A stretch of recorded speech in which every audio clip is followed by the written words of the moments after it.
आज हम आपको जो कहानी बताने जा रहे हैं वो उत्तर प्रदेश के पूर्वांचल से शुरू होती है। पूर्वांचल की मिट्टी में कुछ ऐसी गर्मी है कि यहाँ पैदा होने वाले रंगदारों के खून का उबाल मिट्टी को खून से लाल कर देता है।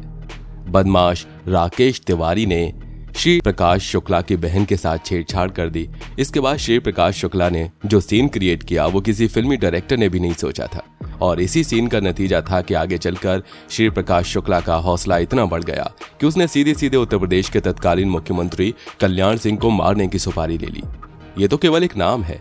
पूर्वांचल की मिट्टी में योगी आदित्यनाथ के गुरु अवैधनाथ से लेकर मुख्तार अंसारी, साधु सिंह, माखनू सिंह, ब्रजेश सिंह और इन सबको अपराध की दुनिया का रास्ता दिखाने वाले गॉडफादर हरिशंकर तिवारी जैसे नामों की लंबी लिस्ट है। तो चलिए आज जानते हैं बिल्कुल सिलसिलेवार तरीके से पूर्वांचल की मिट्टी का असली रक्त चरित्र।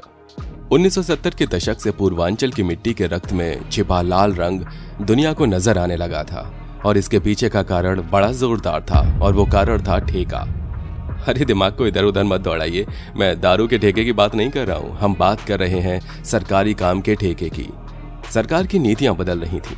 उत्तर प्रदेश का पूर्वांचल का इलाका काफी पिछड़ा हुआ माना जाता था। अब सरकार इसी पिछड़े इलाके में डेवलपमेंट की टॉर्च जलाने जा रही थी। विकास के लिए गवर्नमेंट ने कई सारी योजनाएं बनाई, जिनमें जमीन पर लागू करने के लिए सड़क की जरूरत थी। बिजली, पानी, रोड, नाली जैसी बेसिक जरूरतों को पूरा करने के लिए जिस इंफ्रास्ट्रक्चर की जरूरत थी, उसी इंफ्रास्ट्रक्चर को डेवलप करने के लिए पीडब्ल्यूडी जैसी मिनिस्ट्री को ठेकेदारों की जरूरत थी। ठेकेदारों की इसी डिमांड को पूरा करने के लिए सरकारी ठेके को अपने बाहुबल के दम पर हथियार के लिए एक से बढ़कर एक लोग आपस में पंजा लड़ाने से लेकर चाकू, छुरी और बंदूक तलवार की लड़ाई लड़ने के लिए तैयार हो गए थे। इसके बाद बदमाशों के बीच आपस में शुरू हुई गुटबाजी और गैंगवार। किसी पूर्वांचल के इलाके का एक इंपॉर्टेंट जिला है गोरखपुर, जिसके आसपास गोंडा, प्रतापगढ़, बस्ती, आजमगढ़, बलिया, मिर्जापुर, प्रयागराज, वाराणसी जैसे एरिया में छोटे बड़े दबंग पैदा हुए, और ये इसी लाइन में आगे बढ़ते रहे। पूर्वांचल में जब जिस डॉन का सिक्का चलता था, तब पावर सेंटर भी उसी का एरिया होता था। यह पावर सेंटर कभी बलिया में होता तो कभी मिर्जापुर में और कभी कभी और। गोरखपुर की बात करें तो यहाँ की बात ही निराली है। यहाँ तो इसके अपने 3 पावर सेंटर थे। पहले पावर सेंटर है गोरखपुर मठ, यानी जहां से योगी आदित्यनाथ आते हैं। ये बेसिकली हिंदू पॉलिटिक्स का सेंटर रहा है। गोरखपुर का दूसरा पावर सेंटर ब्राह्मण पॉलिटिक्स का रही है, जबकि तीसरा पावर सेंटर रहा है शक्ति सदन, जहां क्षत्रियों और राजपूतों का बोलबाला रहा है।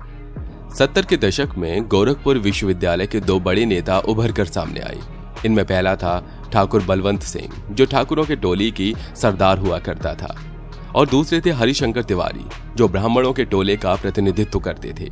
इन दोनों की तनातनी खून खराबे तक पहुंच गई, और अब इलाके के किसी भी हिस्से में किसी भी समय गोलियों की आवाजें सुनाई देने लगती थी। जब इस सब की शुरुआत हुई तो लोग मरने वालों की डेड बॉडी को काउंट कर लिया करते थे, लेकिन जब इस तरीके की घटनाएं बढ़ने लगीं तो लोगों ने लाशों को गिनना बंद कर दिया। आगे चलकर गुटबाजी और गिरोहबंदी जैसे शब्द पीछे छूट गए, और अब इन लोगों के लिए गैंगस्टर और माफिया जैसे शब्द इस्तेमाल किए जाने लगे। पूर्वांचल के इसी रक्त चरित्र से निकलकर मुख्तार अंसारी और ब्रजेश सिंह के इंटरेस्ट भी आपस में टकराने लगे, और उनके बीच भी रक्तपात होने लगा। जैसा कि हमने आपको बताया कि 80 के दशक में ब्राह्मणों और ठाकुरों के बीच जो गैंगवार हुई, उसमें लगभग 50 जानें गईं। लेकिन इसके बाद 90 के दशक में यह सिलसिला और भी ज्यादा खतरनाक हो गया। लाशों की गिनती भी मुश्किल हो गई, इसलिए मरने वालों की संख्या को गिनने का सिलसिला भी बंद हो गया। पूर्वांचल के इस इलाके में हिंदुओं के स्वर्ण तबके में जातिगत हिंसा का पुराना इतिहास रहा है, लेकिन इस समय इस हिंसा का चेहरा बनकर उभरे थे वीरेंद्र प्रताप शाही और हरिशंकर तिवारी। इस कहानी को और डिटेल में समझने के लिए हमें 1957 के गोरखपुर में चलना पड़ेगा। ये वो समय था जब गोरखपुर में गोरख विश्वविद्यालय के स्टैब्लिशमेंट को लेकर बातें चल रही थी। Saint Andrew college Agra university से एफिलिएटेड था, और इस कॉलेज के प्रिंसिपल थे सीजे चाको। गोरखपुर यूनिवर्सिटी को स्टैब्लिश करने का आइडिया भी इन्हीं का था। दरअसल प्रिंसिपल साहब चाहते थे कि मिशनरी कॉलेज के तौर पर संचालित होने वाले सेंट एंड्रयू कॉलेज को एक रेजिडेंशियल यूनिवर्सिटी में कन्वर्ट कर दिया जाए। सीजे चाको ने अपना ये आइडिया साल 1948 में गोरखपुर के तत्कालीन डीएम SNM त्रिपाठी को दे दिया था, लेकिन प्रिंसिपल साहब के इस डिसीजन को उनके कॉलेज के एडमिनिस्ट्रेटिव बॉडी ने डिनाई कर दिया। इसके बाद गोरखपुर यूनिवर्सिटी का एस्टेब्लिशमेंट का काम तो रुक गया, लेकिन ऐसा नहीं है कि यह काम पूरी तरह से बंद हो गया हो। लोगों के मन में गोरखपुर विश्वविद्यालय की तस्वीर बन चुकी थी और अब वो धीरे धीरे इसे हकीकत में बनाने की तैयारी कर रहे थे। बाकायदा विश्वविद्यालय की एस्टेब्लिशमेंट कमेटी बनाई गई और तत्कालीन कलेक्टर SNM त्रिपाठी को इसका प्रेसिडेंट बनाया गया। इसके अलावा गोरखपुर मंदिर के महंत दिग्विजयनाथ और तत्कालीन बिजनेसमैन सरदार सुरेंद्र सिंह मजीठिया को इस कमेटी का वाइस प्रेसिडेंट बनाया गया। आजादी के बाद गोविंद बल्लभ पंत उत्तर प्रदेश के पहले और दूसरे मुख्यमंत्री संपूर्णानंद बने। गोरखपुर के जिलाधिकारी SNM के त्रिपाठी इनके साथ अच्छे संबंध थे। इन्हीं संपर्कों का फायदा उठाया गया, जिसके चलते साल 1957 में गोरखपुर विश्वविद्यालय की स्थापना की गई। शुरुआती दौर में विश्वविद्यालय में 12 कोर्स शुरू किए गए। विश्वविद्यालय के संचालन के लिए एक गवर्निंग बॉडी बनाई गई। इस गवर्निंग बॉडी में जिलाधिकारी SNM त्रिपाठी, गोरखपुर मठ के महंत दिग्विजयनाथ, सरदार सुरेंद्र सिंह मजीठिया, गीता प्रेस गोरखपुर के संचालक हनुमान प्रसाद पोद्दार शामिल किए गए। जो व्यक्ति इस गवर्निंग बॉडी का हेड बनेगा वही यूनिवर्सिटी के बाकी ऑपरेशनल एक्टिविटी को कंट्रोल करेगा। उस व्यक्ति का डिसीजन स्टाफ के अपॉइंटमेंट में काफी इंपॉर्टेंस रखेगा। यूनिवर्सिटी में टॉप लेवल के इसी पोजीशन को हासिल करने के लिए जिलाधिकारी SNM त्रिपाठी और महंत दिग्विजयनाथ के बीच तनातनी का सिलसिला शुरू हो गया। और यही वो बीज था जो पूर्वांचल में ब्राह्मण ठाकुर की राजनीति और वर्चस्व की लड़ाई का सूत्रपात कर गया। जब जो गुट कमेटी के शीर्ष पर बैठा, उसने अपनी जाति के अनुसार लोगों को यूनिवर्सिटी के उच्च पदों पर बिठाना शुरू किया।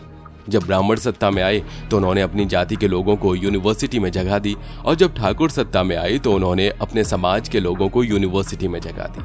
आगे चलकर के हालात ये हो गए कि विश्वविद्यालय ने अपना वर्चस्व बनाने के लिए दोनों गुटों ने छात्र राजनीति का सहारा लिया और छात्र नेताओं को राजनीतिक मोहरे की तरह इस्तेमाल किया।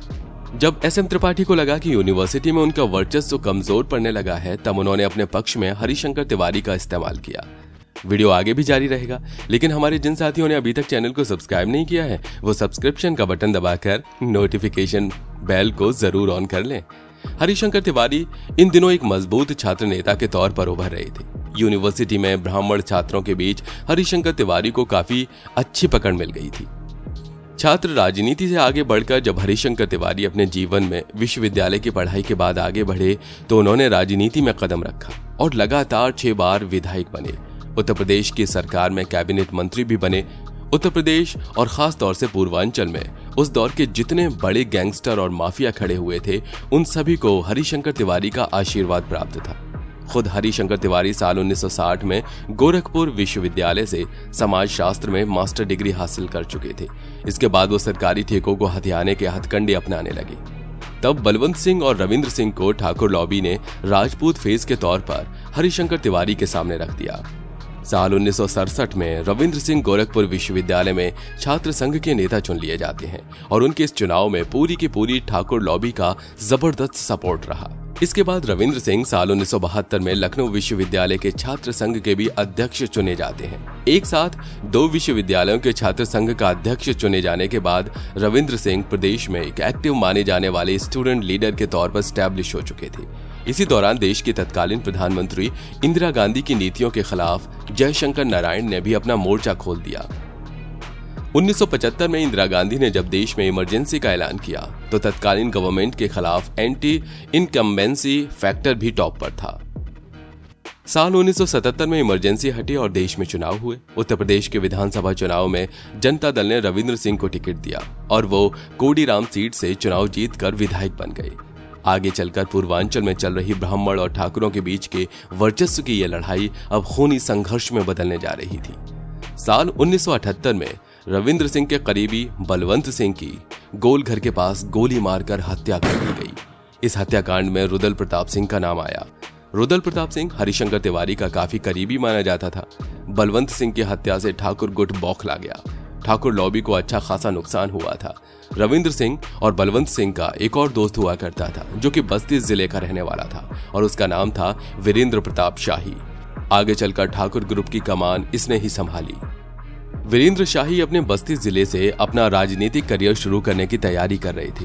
वो राम किंकर सिंह के साथ रहकर राजनीति का पाठ पढ़ रहे थे। रामकिंकर सिंह आगे चलकर विधायक बन गए। इसके बाद हालात कुछ ऐसे बदले कि वीरेंद्र प्रताप शाही और रामकिंकर सिंह के बीच में दुश्मनी पैदा हो गई। इस दुश्मनी के पीछे का कारण यह था कि एक बार रामकिंकर सिंह ने वीरेंद्र प्रताप शाही के करीबी को थप्पड़ जड़ दिया। इसके बाद वीरेंद्र शाही ने रामकिंकर सिंह पर भी हमला कर दिया। इस हमले में रामकिंकर सिंह तो बच गए, लेकिन इसके बाद उन्होंने जो अपना रौद्र रूप धारण किया तो उसकी वजह से वीरेंद्र प्रताप शाही का बस्ती जिले में रहना मुश्किल हो गया। इसी दौरान बलवंत सिंह की हत्या हो गई। बलवंत सिंह की अंतिम यात्रा में लगभग 10,000 लोग शामिल हुए। वीरेंद्र प्रताप शाही अपने लोगों को लेकर सीधा कैंटोनमेंट थाने पहुंच गया और उन्होंने हरिशंकर तिवारी के खिलाफ FIR दर्ज करवा दी। यही कारण था कि आगे चलकर के हरिशंकर तिवारी और वीरेंद्र शाही के बीच सीधी दुश्मनी का खूनी खेल शुरू हो गया। इन दोनों के बीच जो गैंगवार होती थी उसमें एक दिन में 7-8 लोगों की हत्याएं हो जाती थी। रविंद्र सिंह जेल में थे। बलवंत सिंह की हत्या के बाद वो अपनी जमानत करवाना चाहते थे और इसी सिलसिले में उन्होंने वीरेंद्र प्रताप शाही को गोरखपुर बुलवाया। 28 अगस्त साल 1978 को वीरेंद्र प्रताप शाही गोरखपुर आए। इस समय उनके एक समर्थक बच्ची पांडे की हत्या कर दी गई। वीरेंद्र प्रताप शाही के लड़कों ने इसका बदला लिया और गोरखपुर विश्वविद्यालय के वाइस प्रेसिडेंट रंग नारायण पांडे और उसके 3 साथी और लोगों की हत्या कर दी। ये सभी लोग हरिशंकर तिवारी गुट के थे। एक विटनेस ने बताया कि हरिशंकर तिवारी के गुट के इन लोगों की हत्या वाली शाम वीरेंद्र शाही किसी प्रकार बचते बचाते रविंद्र सिंह के पास पहुंच गए।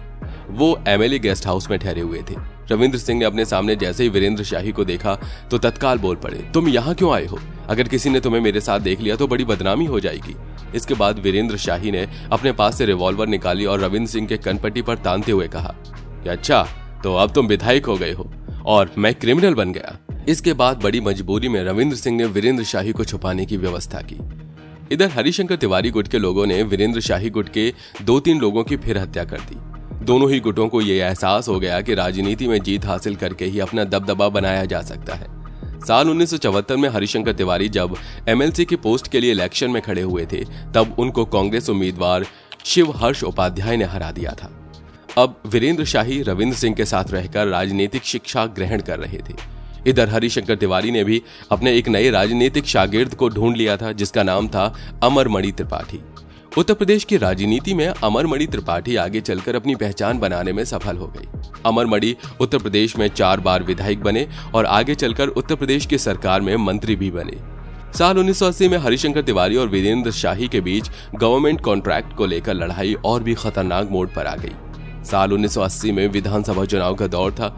यूपी की महाराजगंज के अंतर्गत लक्ष्मीपुर विधानसभा सीट से वीरेंद्र शाही ने निर्दलीय चुनाव लड़ने का ऐलान कर दिया। चुनाव आयोग की तरफ से उसे चुनाव चिन्ह के तौर पर शेर का निशान मिला। दूसरी तरफ हरिशंकर तिवारी ने वीरेंद्र प्रताप शाही के खिलाफ अमरमणि त्रिपाठी को उतारा।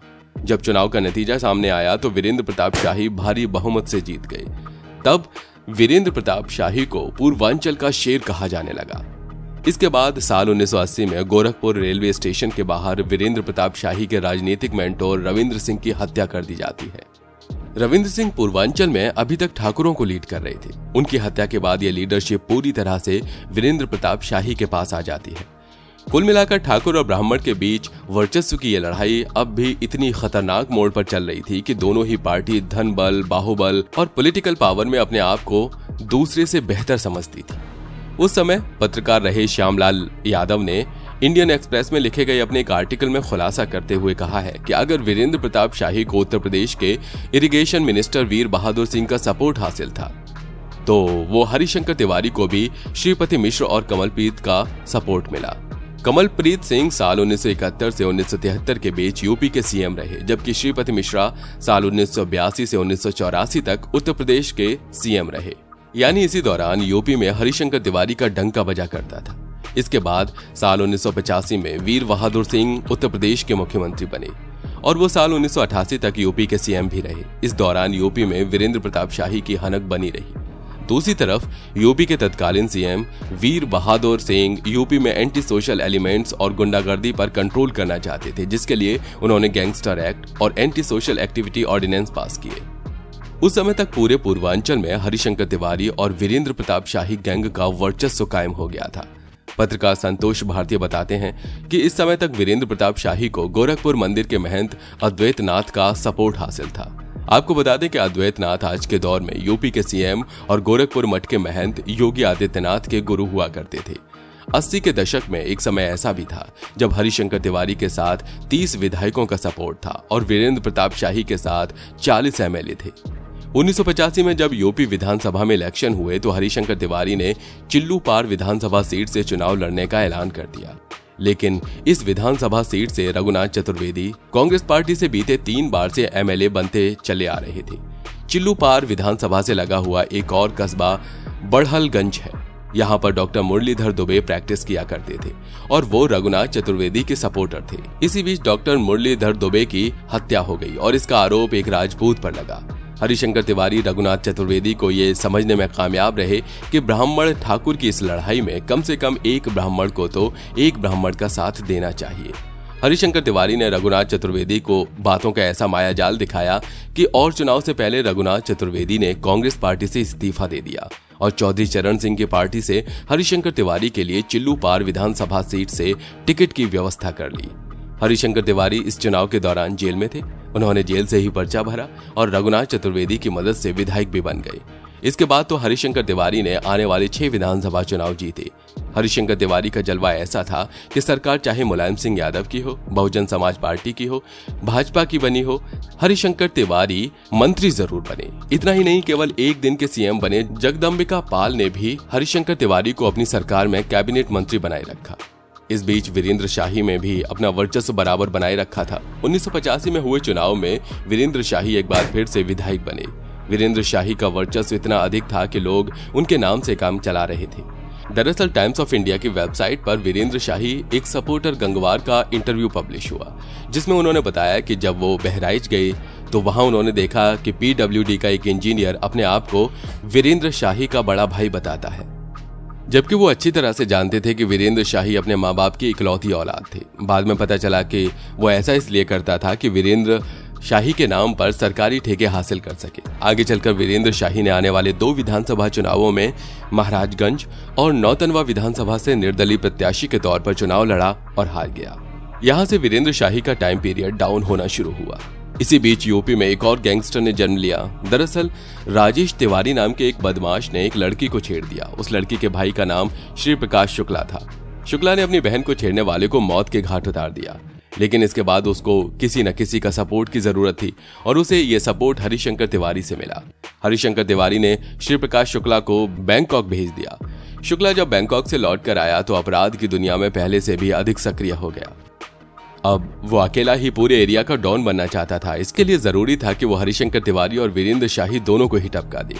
साल 1996 में श्री प्रकाश शुक्ला के दोस्त गोधन सिंह के बेटे की हत्या हो गई और इसमें वीरेंद्र शाही का नाम आया। इसके बाद साल 1997 में श्री प्रकाश शुक्ला ने सरेआम वीरेंद्र से गोली मारकर हत्या कर दी। इस हत्याकांड में शुक्ला ने AK-47 राइफल से फायर किया था। वीरेंद्र शाही के शरीर में 100 से अधिक छेद हुए थे। इसके बाद श्री प्रकाश शुक्ला ने हरिशंकर तिवारी को भी मारने का मन बनाया, लेकिन इसके पहले श्री प्रकाश शुक्ला ने जो किया उसने सबको हिलाकर रख दिया। उसने उत्तर प्रदेश के तत्कालीन मुख्यमंत्री कल्याण सिंह की सुपारी ले ली। ये बात जैसे ही सामने आई, पूरा का पूरा सरकारी तंत्र एक्टिव हो गया और किसी भी तरीके से श्री प्रकाश शुक्ला को न्यूट्रलाइज करने की कोशिश की जाने लगी। स्पेशल टास्क का गठन किया गया और श्री प्रकाश शुक्ला की लोकेशन का पता लगाया गया। लेकिन खास बात यह थी कि किसी के पास श्री प्रकाश शुक्ला की कोई भी तस्वीर नहीं थी। किसी तरीके से सूचना शुक्ला को तस्वीर हासिल की गई और उसे पेपर में पब्लिश करा दिया गया।